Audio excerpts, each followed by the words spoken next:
अध्याय 17 खिलजी वंश 1290 से 1320 ईस्वी अलाउद्दीन खिलजी अर्थात Khilji dynasty 1290 to 1320 Alauddin Khilji.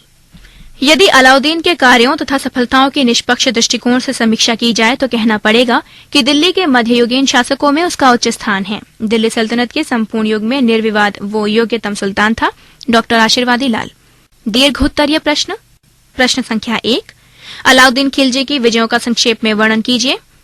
2001-2003 KL 2004 MD अथवा अलाउद्दीन खिलजी के दक्षिणी अभियान का वृत्तांत लिखिए 2004 MD 2005 IW JA अथवा अलाउद्दीन खिलजी एक साम्राज्यवादी था स्पष्ट कीजिए 2006 HR HU 2007 KK अथवा अलाउद्दीन खिलजी एक जन्मजात सेनानायक तथा योग्य शासनकर्ता था इस कथन की विवेचना कीजिए 2007 KI अथवा अलाउद्दीन खिलजी की दक्षिण नीति की समीक्षा कीजिए 2010 LL। उत्तर अलाउद्दीन खिलजी 1296 से 1316 ईस्वी। गुलाम वंश के बाद दिल्ली पर खिलजी वंश का शासन स्थापित हुआ। अलाउद्दीन खिलजी खिलजी वंश के संस्थापक जलालुद्दीन खिलजी का भतीजा एवं दामाद था। ये सुल्तान की हत्या कर 19 जुलाई 1336 ईस्वी को इस वंश का द्वितीय सुल्तान बना। अलाउद्दीन खिलजी की गणना मध्यकालीन भारत के महान शासकों में की जाती है क्योंकि उसमें सफल विजेता, व्यावहारिक कूटनीतिज्ञ तथा मौलिक शासक इन तीनों के गुणों का सम्मिश्रण था। उसके शासनकाल से दिल्ली सल्तनत का वो युग प्रारंभ हुआ जिसे वुल्जले हेग नामक इतिहासकार ने साम्राज्य का युग कहा है। What the reign of Alauddin begins, what may be called the imperial period of Sultanate, which lasted for about half of a century, Wolseley Hague। इस कथन का अभिप्राय यह है कि अलाउद्दीन खिलजी के समय दिल्ली सल्तनत की सीमाओं का विस्तार होना शुरू हुआ। उसने उत्तर एवं दक्षिण के अनेक राज्यों को जीता गया। उसने शासन प्रबंध को संगठित किया। जितनी दृढ़ता के साथ उसने राजनीति में मुल्ला मौलवियों के हस्तक्षेप का विरोध किया उतनी दृढ़ता के साथ किसी अन्य दिल्ली सुल्तान ने नहीं किया।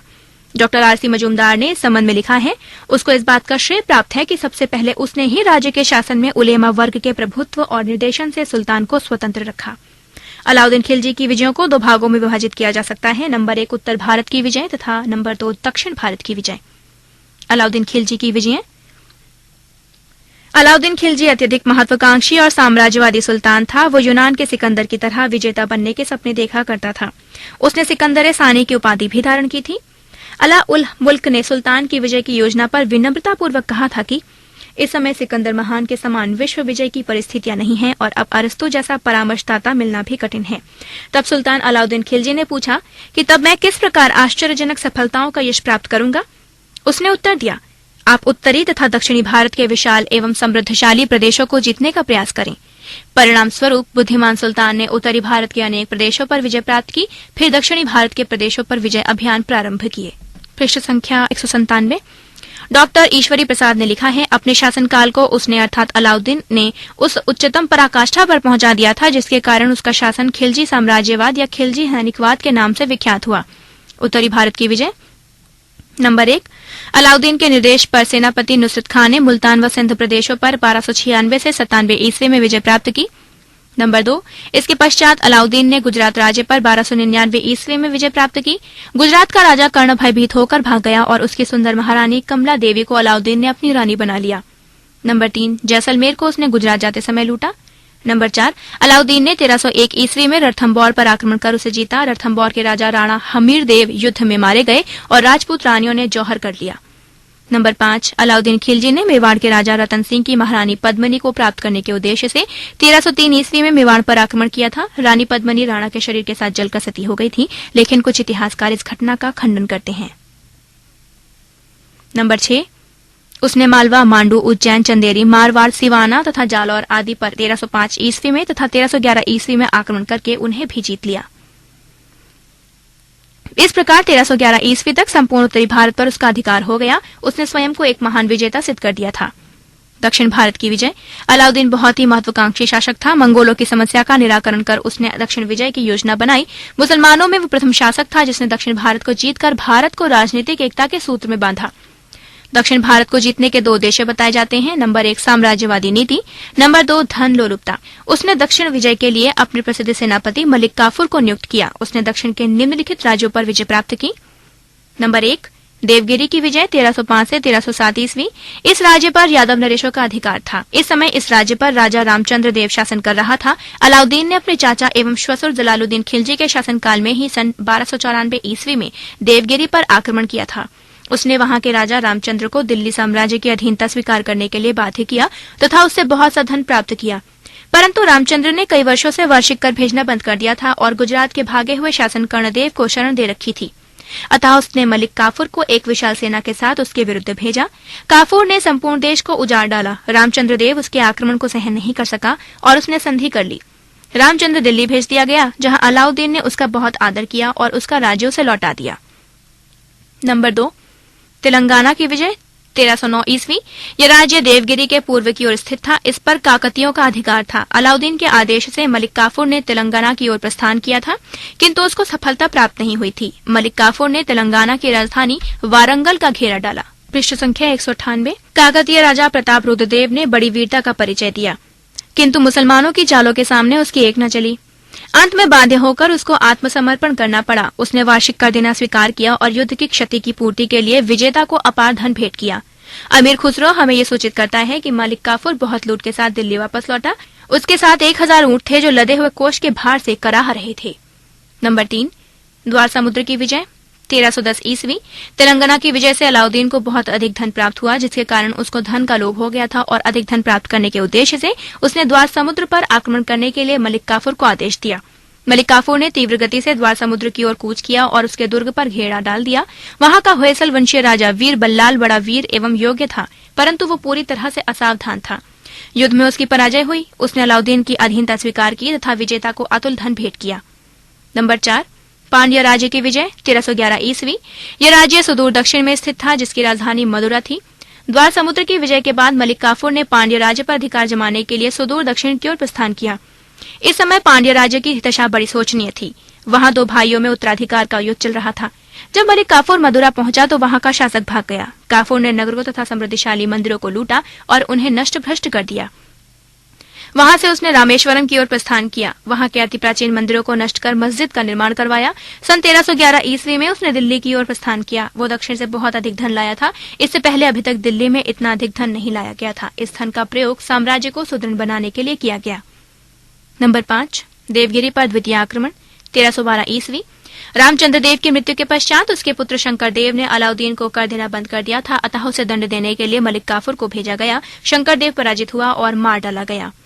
दक्षिण विजय का परिणाम। दक्षिण विजयों के परिणाम स्वरूप भारत का अधिकांश भाग अलाउद्दीन के अधिकार में आ गया। इसके अतिरिक्त वहां से उसे लूट में प्रचुर धन प्राप्त हुआ, जिससे उसे सेना संगठित करने में बड़ी सहायता मिली। दक्षिण के हिंदू राज्यों को कुचलकर अलाउद्दीन उनके उपद्रवों की आशंका से निश्चिंत हो गया और उत्तर भारत में उसने दृढ़तापूर्वक अपनी शक्ति का सिक्का जमाया। डॉक्टर आयंगर के विचार से अलाउद्दीन ने दक्षिण को दूध देने वाले सोने की गाय समझा, जिससे वो उत्तरी भारत में अपनी स्थिति ठीक रख सके। समुद्रगुप्त की तरह अलाउद्दीन ने भी दक्षिण भारत को अपने साम्राज्य में नहीं मिलाया। वो जानता था कि इतने बड़े साम्राज्य को उन दिनों एक केंद्र से शासन करना संभव न था, इसलिए विजित राज्यों को उसने उनके शासकों को लौटा दिया। इससे यह विदित होता है कि वो एक दूरदर्शी एवं यथार्थवादी सुल्तान था। प्रश्न संख्या 2, अलाउद्दीन की प्रारंभिक कठिनाइयों का उल्लेख करते हुए बताइए कि उसने उनका अंत किस प्रकार किया। उत्तर, अलाउद्दीन की प्रारंभिक कठिनाइयों तथा उनके समाधान के उपाय। नंबर 1, मंगोल आक्रमण तथा उसको रोकने के उपाय। अलाउद्दीन के शासनकाल में मंगोलों ने बार बार भारत पर आक्रमण किए। अलाउद्दीन के गद्दी पर बैठते ही उन्होंने पंजाब पर धावा बोल दिया, किंतु उसके सेनानायक जाफर खान ने उनको परास्त करके पीछे धकेल दिया। किंतु 1 वर्ष बाद फिर मंगोलों ने धावा बोल दिया। इस बार फिर जफर खान ने उसको पराजित किया। 1299 ईस्वी में कुतलुक ख्वाजा नामक मंगोल सरदार 2 लाख मंगोलों के साथ भारत की सीमा में घुस आया। इस बार मंगोलों का उद्देश्य लूटपाट करना नहीं था, वरन विजय प्राप्त करना था। उनके ऊपर जफर खान ने आक्रमण किया। उसके आतंक से डरकर मंगोल पीछे हट गए। अंतिम बार 1307 ईस्वी में मंगोलों ने अपने नेता इकबाल मंद के सेना नायकत्व में पंजाब पर आक्रमण किया, किंतु वे बुरी तरह पराजित हुए। उनका नेता मार डाला गया और मंगोलों को निर्दयतापूर्वक तलवार के घाट उतार दिया गया। अलाउद्दीन के विरुद्ध बार बार की पराजय से मंगोल काफी हतोत्साहित हुए और अलाउद्दीन के शासनकाल में पुनः धावा बोलने का साहस न कर सके। पृष्ठ संख्या 199। मंगोलों के आक्रमण से सल्तनत की रक्षा के लिए अलाउद्दीन ने निम्नलिखित उपाय किए थे। नंबर 1, उत्तर पश्चिम सीमा के पुराने किलों की मरम्मत करवाई और कई नए किलों का निर्माण कराया। नंबर 2, एक शक्तिशाली सेना तैयार की। नंबर 3, सीमावर्ती इलाकों में शक्तिशाली सैनिक टुकड़ियां तैनात कर दी। नंबर 4, अच्छे अस्त्र शस्त्रों का निर्माण करवाया गया। नंबर 5, मंगोलों को आतंकित करने के लिए दिल्ली के निकट रहने वाले मंगोलों अर्थात नव मुस्लिमों को मार डाला गया। नंबर 6, सीमा की रक्षा का कार्य योग्य सेनापतियों को सौंपा गया। नंबर 2, विद्रोहों के उन्मूलन के उपाय। सुल्तान अलाउद्दीन के शासनकाल में कई भयंकर विद्रोह हुए। इन्हें दबा तो दिया गया, परंतु सुल्तान चौकन्ना हो गया। अतः लोगों की विद्रोही प्रवृत्ति का समूल नाश करने का उसने विशेष प्रयत्न किया। विद्रोह का विनाश।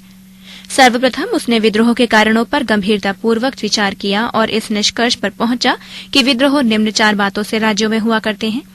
नंबर 1, गुप्तचर विभाग की अयोग्यता, जिससे सुल्तान को राज्य की घटनाओं की सही सूचना नहीं मिल पाती। नंबर 2, सुरा सेवन। नंबर 3, अमीरों में पारस्परिक घनिष्ठता और मेलजोल, जिसके द्वारा उनको सुल्तान के विरुद्ध संगठित होने का अवसर मिल जाता है। नंबर 4, धन का आधिक्य हो, जो लोगों में मिथ्याभिमान की भावना पैदा करता है।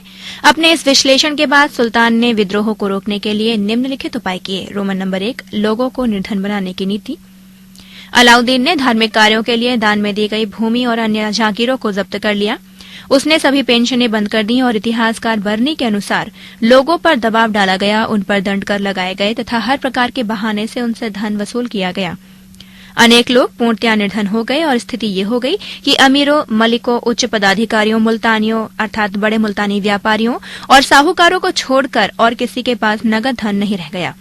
जब्त करने की इस नीति में ऐसी कठोरता बरती गई कि कुछ हजार टंका को छोड़कर सब पेंशन, माफी की भूमि और धन सर्वस्व हड़प लिए गए। रोमन नंबर 2, गुप्तचर विभाग का संगठन। अलाउद्दीन ने गुप्तचरों का एक विभाग संगठित किया और उनको यह आदेश दिया कि वे राज्य की प्रत्येक बात की सूचना उसे बराबर देते रहें। ये गुप्तचर अमीरों और सरदारों के सभी कार्यों तथा साम्राज्य की प्रत्येक घटना की सूचना सुल्तान को देते थे। जासूस लोग अपनी सूचना भेजने में 24 घंटे से अधिक विलंब नहीं कर सकते थे। सेना में भी जासूस कार्य करते थे। राज्य के अमीर उनसे इतना आतंकित रहते थे कि वे जोर से बोलने का भी साहस नहीं कर सकते थे। रोमन नंबर 3, मद्यपान का निषेध। अलाउद्दीन ने मद्यपान पर भी प्रतिबंध लगाया। सुल्तान ने स्वयं शराब पीना छोड़ दिया और शराब पीने के सब बर्तनों को तुड़वा दिया। उसने दिल्ली में मद्यपान करना निषेध घोषित किया। इसका परिणाम ये हुआ कि लोगों ने चोरी से शराब पीना आरंभ कर दिया। कुछ व्यक्ति तो 20 से 25 मील जाकर मद्यपान करते थे। सुल्तान ने यह अनुभव किया कि लोगों को कानून द्वारा संयमी बनाना बड़ा कठिन काम है, अतः उसने इस नियम को कुछ ढीला कर दिया। रोमन नंबर 4, अमीरों के पारस्परिक मिलन तथा विवाह इत्यादि पर प्रतिबंध। अलाउद्दीन ने अमीरों की स्वतंत्रता पर भी प्रतिबंध लगाए। वे सुल्तान की आज्ञा प्राप्त किए बिना कोई सामाजिक सम्मेलन, दावत, विवाह आदि नहीं कर सकते थे। इसका फल यह हुआ कि उनका पारस्परिक मेलजोल सुल्तान की इच्छा पर हो गया और सामाजिक उत्सव प्रायः बंद हो गए। डॉक्टर ईश्वरी प्रसाद ने यह ठीक ही कहा है कि सामाजिक जीवन के आकर्षण समाप्त हो गए और जीवन असह्य भार बन गया। पृष्ठ संख्या 200। रोमन नंबर 5, हिंदुओं के प्रति दमनात्मक नीति। अलाउद्दीन ने हिंदुओं का दमन करने का संकल्प किया, जिससे वे विद्रोह न कर सके। उसने दोआब के हिंदुओं के लिए भूमि कर बहुत बढ़ा दिया। उनको अपनी उपज का आधा भाग राज्य को देना पड़ता था। सुल्तान ने हिंदुओं को इतना निर्धन बना दिया कि वे न तो अच्छे वस्त्र पहन सकते थे, न घोड़े रख सकते थे, न हथियार खरीद सकते थे। हिंदुओं की अवस्था बड़ी दयनीय हो गई। अलाउद्दीन भूमि कर विभाग के कर्मचारियों के साथ भी बड़ा कठोर व्यवहार करता था।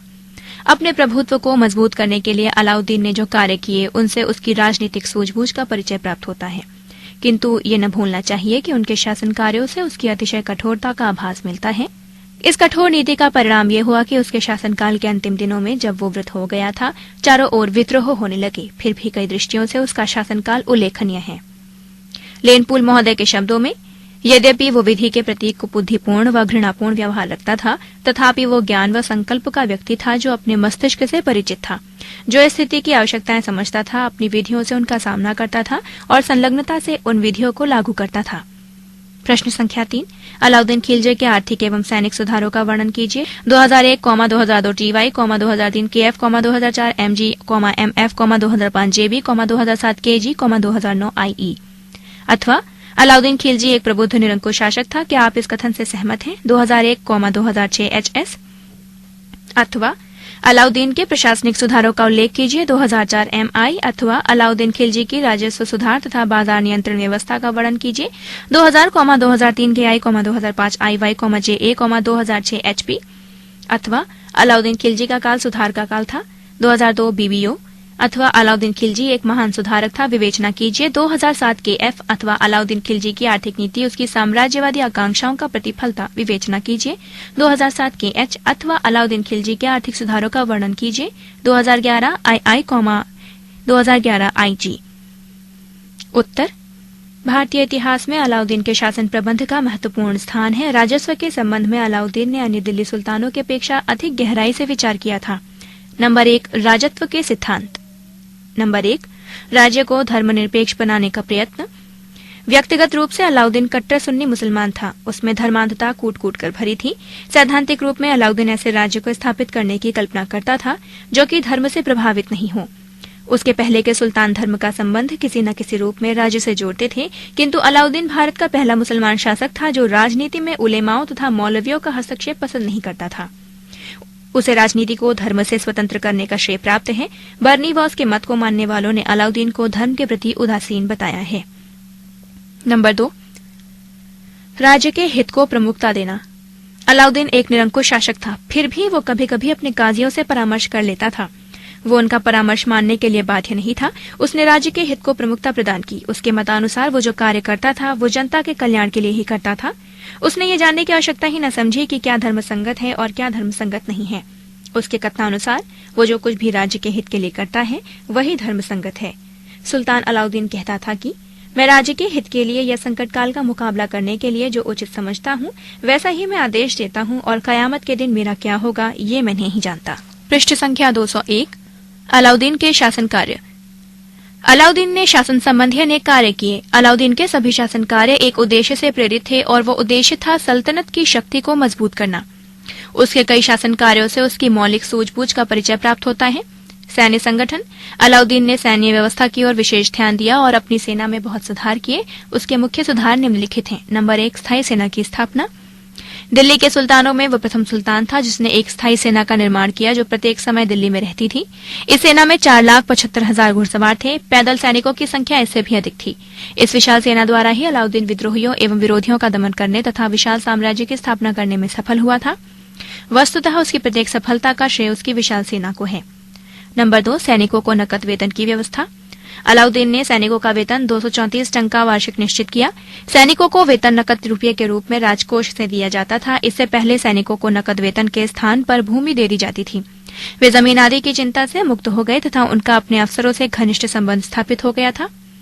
नंबर 3, सैनिकों की योग्यता अनुसार नियुक्ति। पहले सैनिकों की भर्ती रक्त तथा वर्ग के आधार पर की जाती थी, अतः सैनिक प्रत्यक्ष रूप से सम्राट के प्रति स्वामी भक्त नहीं होते थे। वे अपने वर्ग के कल्याण तथा हित का अधिक ध्यान रखते थे। अलाउद्दीन सैनिकों को योग्यता अनुसार भर्ती करता था। इस प्रचार के द्वारा प्राचीन व्यवस्था के दोष दूर हो गए। नंबर 4, घोड़ों पर दाग लगवाने की प्रथा। अलाउद्दीन दिल्ली के सुल्तानों में प्रथम सुल्तान था जिसने घोड़ों पर दाग लगवाने की प्रथा प्रचलित की। इससे यह लाभ हुआ कि सैनिक अच्छे घोड़े रखने लगे और अच्छे घोड़े दिखाकर खराब घोड़े रखने की बुराई दूर हो गई। अलाउद्दीन ने सैनिकों की हुलिया लिखवाने का नियम भी बना दिया। सैनिक व्यवस्था का अध्यक्ष दीवाने अर्ज होता था और नियमों को कठोरता के साथ लागू करना उसका कार्य था। नंबर 5, नवीन दुर्गों का निर्माण तथा अन्य सैनिक सुधार। अलाउद्दीन ने नवीन दुर्गों का निर्माण किया और उनमें अच्छे सैनिक रखे जिसके कारण मंगोलों के आक्रमण का भय समाप्त हो गया। उसने सेना के लिए अच्छे किस्म के हथियारों की व्यवस्था की और पुराने दुर्गों की मरम्मत भी करवाई। बाजार नियंत्रण।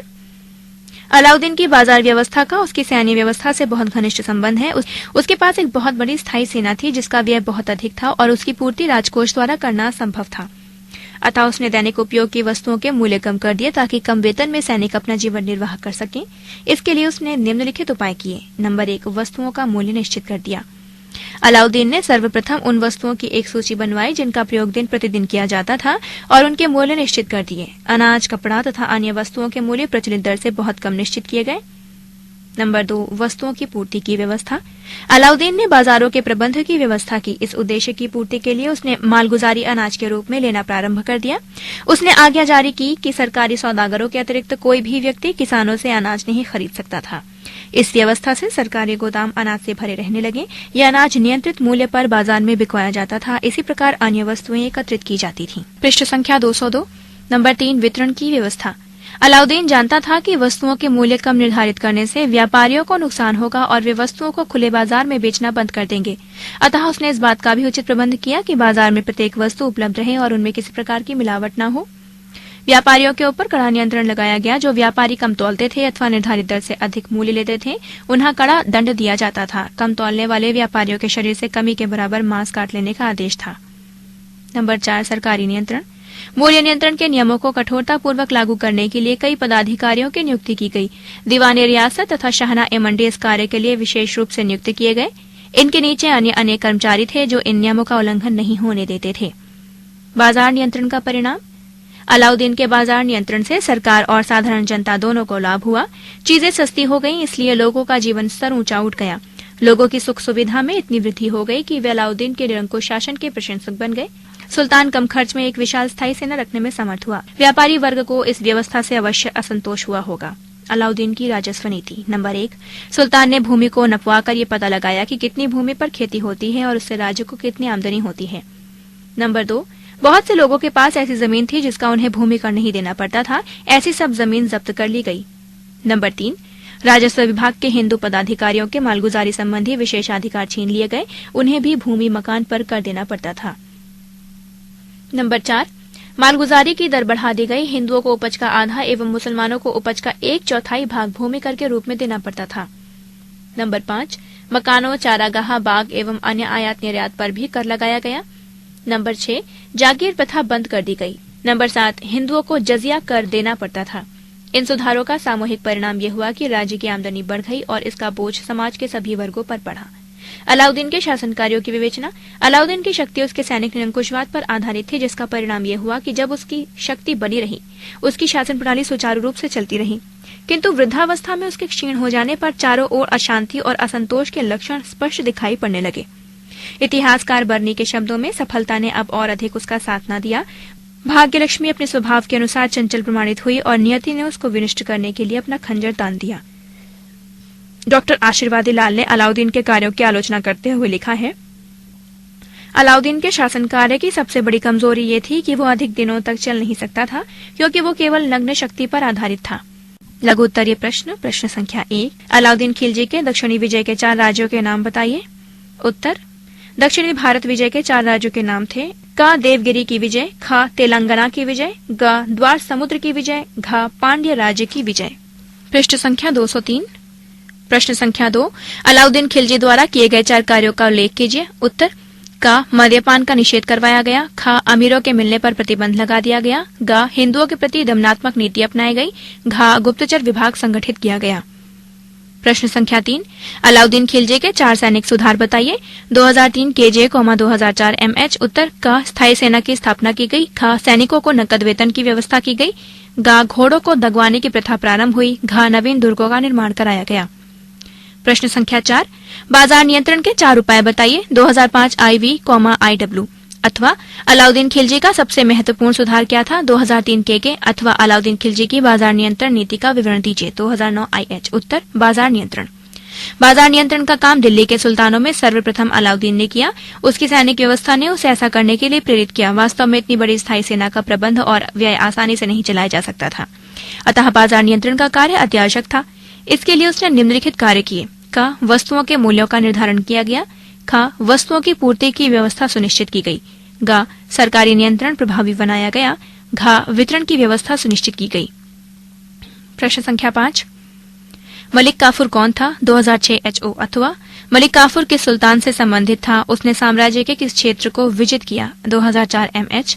उत्तर, मलिक काफूर अलाउद्दीन खिलजी का महान सेनापति एवं प्रधानमंत्री था। वो हिंदू था और खंभात गुजरात की लूट में वो अलाउद्दीन के हाथ लगा था। उसे 1000 दिनार देकर खरीदा गया था, इसलिए इसका नाम 1000 दिनारी भी पड़ गया था। मलिक काफूर बड़ा योग्य और सुंदर व्यक्ति था। कहते हैं कि अलाउद्दीन उसके सौंदर्य पर मुग्ध था। अलाउद्दीन की दक्षिण विजयों में सफलता का अधिकांश श्रेय मलिक काफूर को ही है। सुल्तान के अंतिम दिनों में मलिक काफूर दिल्ली सल्तनत का सर्वेसर्वा बन गया था। कहा जाता है कि इसने ही अलाउद्दीन खिलजी को जहर देकर मार डाला था और उसके पुत्रों को अंधा करवा दिया था। मलिक काफूर को बाद में उसके कुकृत्यों का दंड मिला और मुबारक शाह ने उसे धोखे से मरवा दिया। प्रश्न संख्या 6, अलाउद्दीन खिलजी की आर्थिक नीति की समीक्षा कीजिए। 2008 IU। उत्तर, अलाउद्दीन के सुधारों की समीक्षा। अलाउद्दीन ने अपने शासनकाल में जितने परिवर्तन तथा सुधार किए उतने इसके पूर्व दिल्ली के किसी सुल्तान ने नहीं किया। इन सुधारों का उद्देश्य विद्रोहों का दमन, मंगोलों को रोकना और निरंकुश राजतंत्र की स्थापना करना था। इस उद्देश्य में सुल्तान को पूरी सफलता मिली। सैनिक शक्ति के कारण सुदूर दक्षिण तक उसके साम्राज्य का विस्तार हो गया और मंगोलों का भय समाप्त हो गया। विद्रोह दबा दिए गए और मनुष्यों का आचरण ऐसा सुधर गया कि बड़े अपराध बंद हो गए। जीवन की जरूरी चीजों के सस्ते होने के कारण जनसाधारण के आनंद में भी अभिवृद्धि हुई और वे सहर्ष राज्य के नियमों का पालन करने लगे। यद्यपि युद्ध के कारण राज्य पर आर्थिक भार बहुत बढ़ गया था, फिर भी प्रजा के लाभार्थ अनेक कार्य किए गए। बादशाह ने विद्वान तथा धार्मिक लोगों के प्रति विशेष सहिष्णुता प्रकट की। राजकवि अमीर खुसरो और शेख निजामुद्दीन औलिया तथा शेख रुकनुद्दीन सरीखे महान पुरुषों ने उसके शासन के गौरव में वृद्धि की। साम्राज्य के अमीरों का दमन कर दिया गया और उन पर दृढ़ नियंत्रण स्थापित किया गया। दूरस्थ प्रांतों के शासक सुल्तान की आज्ञा का पूर्ण रूपेण पालन करते थे। राज्य के हाकिम स्वतंत्र कार्य करने के लिए अबाध्य थे, परंतु शाही इच्छा की अवहेलना करने पर उन्हें कठोर दंड दिया जाता था। पृष्ठ संख्या 204। प्रश्न संख्या 7, जलालुद्दीन खिलजी कौन था, उसकी हत्या किसने कराई? उत्तर, खिलजी वंश का संस्थापक जलालुद्दीन खिलजी था। 1209 ईस्वी में उसने खिलजी वंश की स्थापना गुलाम वंश के अंतिम सुल्तान शमसुद्दीन की समाप्ति करके की। वो एक दयालु और विनम्र शासक था। जलालुद्दीन खिलजी को अनेक विद्रोहों का सामना करना पड़ा। इसने एक संत सिद्धि मौला का वध भी करवाया था। जलालुद्दीन खिलजी अपने भतीजे और दामाद अलाउद्दीन खिलजी के द्वारा 1296 में एक षड्यंत्र में मारा गया। प्रश्न संख्या 8, अमीर खुसरो के सांस्कृतिक योगदान का संक्षिप्त विवेचन कीजिए। 2005 IZ, IW अथवा अमीर खुसरो सल्तनत काल का सबसे यशस्वी कवि था, इस कथन को स्पष्ट कीजिए। 2009 IH। उत्तर, अमीर खुसरो सल्तनत काल के प्रसिद्ध कवि थे। उनका जन्म 1253 ईस्वी में पटियाली में हुआ था। इनका मूल नाम मोहम्मद हसन था। ये बलबन से लेकर गयासुद्दीन तुगलक के समय तक राजकवि रहे। उन्होंने 4 लाख से अधिक छंदों की रचना की है। उनके ग्रंथों में खजाइन उल फुतूह, तुगलकनामा, तारीख ए अलाई प्रमुख हैं। अति लघु उत्तरीय प्रश्न। प्रश्न संख्या 1, अलाउद्दीन खिलजी ने विद्रोहों के उन्मूलन के लिए क्या उपाय किए? उत्तर, नंबर 1, लोगों को निर्धन बनाने की नीति अपनाई। नंबर 2, साम्राज्य में गुप्तचरों का जाल बिछा दिया। नंबर 3, शराब तथा अन्य मादक वस्तुओं के उपयोग पर प्रतिबंध लगा दिया। नंबर 4, अमीरों के पारस्परिक मेल मिलाप पर प्रतिबंध लगाया। वे सुल्तान की आज्ञा प्राप्त किए बिना कोई सामाजिक सम्मेलन, दावत या विवाह नहीं कर सकते थे। प्रश्न संख्या 2, अलाउद्दीन की दक्षिण विजय के 2 परिणाम बताइए। उत्तर, नंबर 1, अलाउद्दीन को विपुल संपत्ति प्राप्त हुई। नंबर 2, सुल्तान के प्रभाव एवं शक्ति में वृद्धि हुई, विद्रोहों का डर समाप्त हो गया। प्रश्न संख्या 3, अलाउद्दीन की उत्तर भारत में 2 विजय बताइए। उत्तर, नंबर 1, रणथंबोर की विजय एवं नंबर 2, मेवाड़ की विजय। प्रश्न संख्या 4, अलाउद्दीन के समय में भारत पर आक्रमण करने वाले 2 मंगोल नेताओं के नाम बताइए। उत्तर, नंबर 1, कुतलुक ख्वाजा और नंबर 2, इकबाल मंद। प्रश्न संख्या 5, अलाउद्दीन खिलजी के विद्रोह के 2 कारणों का उल्लेख कीजिए। उत्तर, अलाउद्दीन खिलजी के विद्रोह के 2 कारण निम्नलिखित थे। नंबर 1, तुर्की अमीरों के पास धन संपत्ति की अधिकता। नंबर 2, शासन में उलेमाओं का हस्तक्षेप। प्रश्न संख्या 6, अलाउद्दीन खिलजी के उत्तरी भारत की 2 विजयों के नाम लिखिए। उत्तर, रोमन नंबर 1, गुजरात विजय, रोमन नंबर 2, चित्तौड़ विजय। पृष्ठ संख्या 205। प्रश्न संख्या 7, अलाउद्दीन खिलजी की दक्षिणी भारत की 2 विजयों के नाम लिखिए। उत्तर, रोमन नंबर 1, देवगिरी विजय, रोमन नंबर 2, द्वार समुद्र की विजय। प्रश्न संख्या 8, अलाउद्दीन के सेना संबंधी 2 सुधार बताइए। उत्तर, नंबर 1, स्थायी सेना की नियुक्ति की। नंबर 2, सैनिकों की नियुक्ति योग्यता के आधार पर सेना मंत्री करता था। प्रश्न संख्या 5, अलाउद्दीन के बाजार नियंत्रण की 2 विशेषताएं बताइए। उत्तर, नंबर 1, वस्तुओं के मूल्य निर्धारित किए। नंबर 2, वस्तुओं की पूर्ति की व्यवस्था की।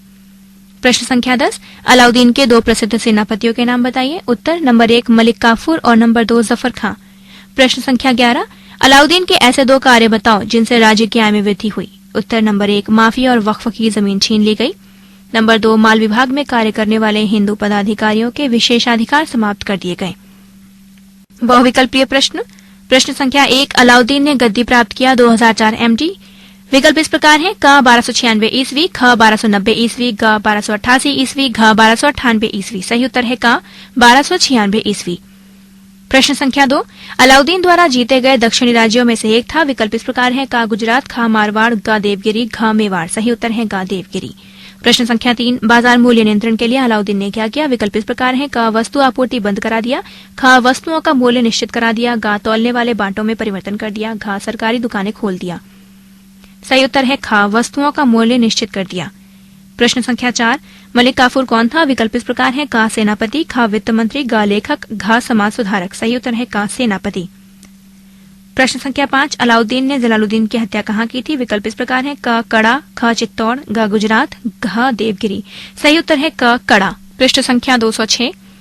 प्रश्न संख्या 6, अलाउद्दीन खिलजी की मृत्यु कब हुई? 2003 केजे। विकल्प इस प्रकार है: क 1296 ईस्वी, ख 1297 ईस्वी, ग 1311 ईस्वी, घ 1316 ईस्वी। सही उत्तर है घ 1316 ईस्वी।